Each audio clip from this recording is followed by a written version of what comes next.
What is the difference between being a high achiever and being extraordinary? And what do you do when you're too humble to see the difference? Today, you're going to hear a story from Rob, a marketing executive from a quiet town in Somerset, UK. He's a man who worked his socks off to build a successful career.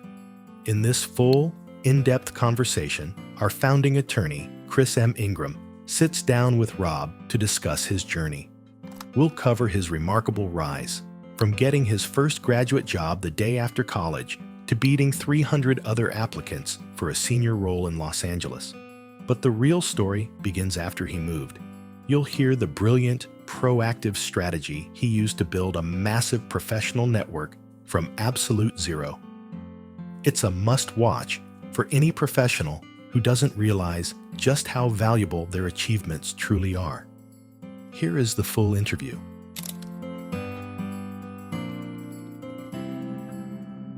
So my name is Rob. I come from Taunton in Somerset. It's land of the summer people. A beautiful part of the country. Grew up in a very loving family and in the countryside. It was awesome. Started off at school. Did all the usual things in the UK. So primary school, secondary school, didn't work so hard in secondary school. Did my A-levels, worked a lot harder. Did my 4 A-levels in 1 year. So I did back-to-back classes. Worked my socks off because I really wanted to be successful in life, let's be honest. So I ended up getting 4 of my A-levels and I went straight to university in Cheltenham and I studied marketing management with business management. So I did a BA honours, a 4-year degree, and we did a placement in that time. So worked all the way through, came out with a really good degree, and then just before I graduated, I got a graduate job at a big financial services firm. So I didn't even have any period of unemployment, which was quite rare in those days. I went straight from college, graduated, straight on the next day to work, earning money, and bought my first car. And yeah, it was good times. And so I did that, worked at that company for a couple of years, built some great experience, tried a couple of other industries, all in the marketing capacity. And then I then got my role at my most previous company, where I was again in a middle management role for a major international financial services company in the UK. Worked there for 4 years, and I was constantly looking for opportunities to go overseas. I always wanted to live overseas. Clearly, I've been from Somerset, very rural, quiet place where they've got one restaurant and one movie theater in the entire town.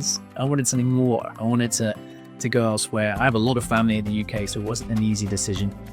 But both my wife and I were ready for the next adventure, and I love North America. I initially looked at Canada and then realized it was just too damn cold.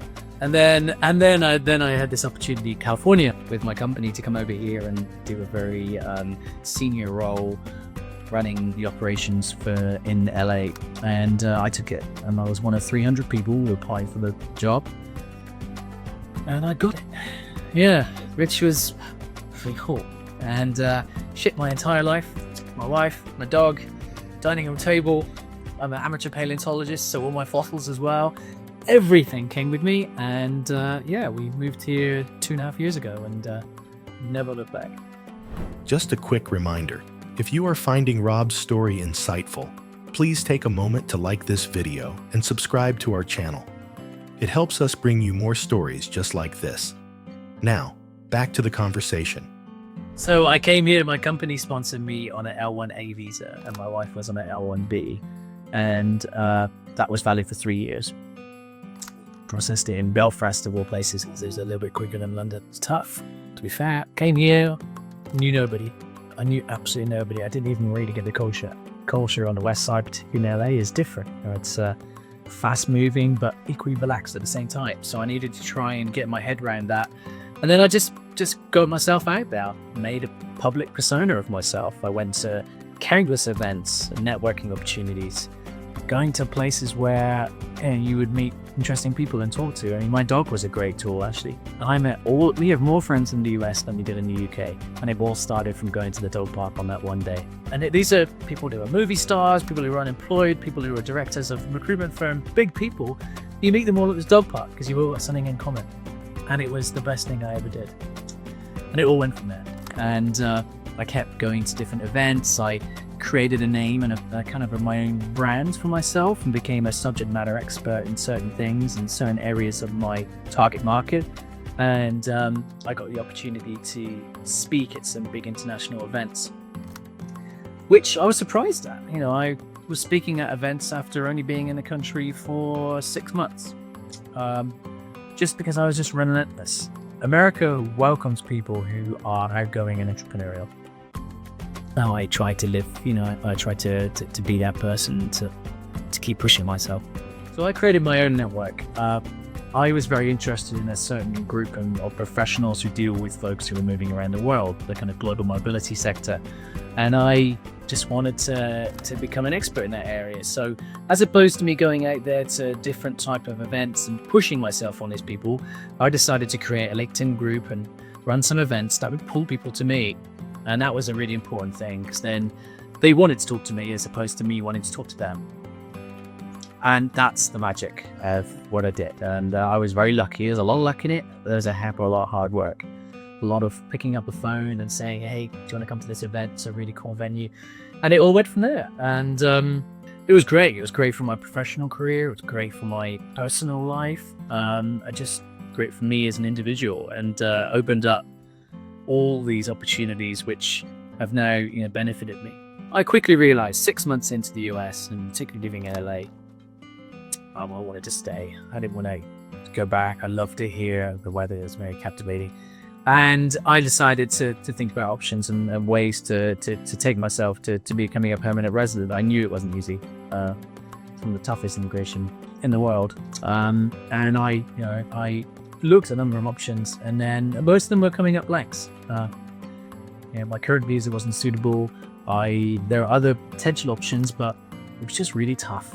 Timing wasn't there, and I was down to the wire in the end. I was like, right, I want to stay here, but there's nothing really much that I can go for other than an option which I was introduced to by Chris Ingram, who just took me through this idea of becoming an EB-1A and making me realize that actually all the stuff that I've done, the charity board memberships that I'm on, the articles I've written for the press, and the speaking that I've done actually makes me into somebody who is extraordinary ability, which being English is hard because we're humble, you know, particularly Iraq, very humble people.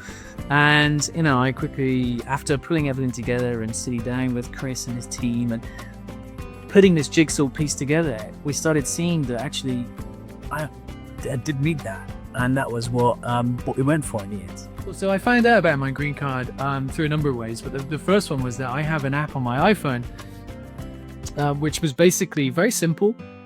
It actually cost me $10, which is quite a lot of money for an app, but it was all it does was that you enter in your various receipt numbers, and you just click refresh, and it tells you whether there's been any change on the USCIS system. So I was driving back from a friend's house in the desert, and beautiful drop anyway, and I checked this when some signal came on the cell phone. So I just quickly checked my app, and I saw there was an update, and it said your application has been approved. And I just had to pull over. I was just speechless. My wife was in tears of joy, and actually so was I. I'll admit it. And I pulled over, and we just sat there and watched the sunset, and we were very happy about it. So, incredible. It's an incredible feeling. Probably up there with one of my most special moments in my life. Life after green card has been fantastic. I can sit back, take a deep breath, and be thankful that this is, my new home. And that's what it gives me. It gives me the comfort of being able to work for any company I would like to work for. It gives me just some stability in life, which as an expat, which I was before, and just don't have. And I needed that. I wanted to settle down, and now we can start finding a new car lease, and the car I really get a mortgage. I can, I believe in yourself. If you think you are extraordinary, and so do other people, then John probably need some great advice. I mean, I'm going to shamelessly plug Chris, because I think Chris and his team have been awesome for me. I went through so many different attorneys who were all kind of giving me various views, and and we found Chris, and just changed. It has changed our life in every way, and I can't thank it to you enough. So, the big one is believe in yourself. Always try and push yourself. Even if you're not ready to come to the US, you will be. Rob's story is an excellent case study in self-perception. He mentioned the English humble mindset, a common hurdle where professionals downplay their own achievements. He was already a charity board member, a published writer, and an international speaker, yet he hesitated to see himself as extraordinary. This highlights a key lesson: the gap between an individual's self-assessment and the objective, documented evidence of their career. What part of his story inspired you the most? Let us know in the comments, and follow our channel for more stories just like this.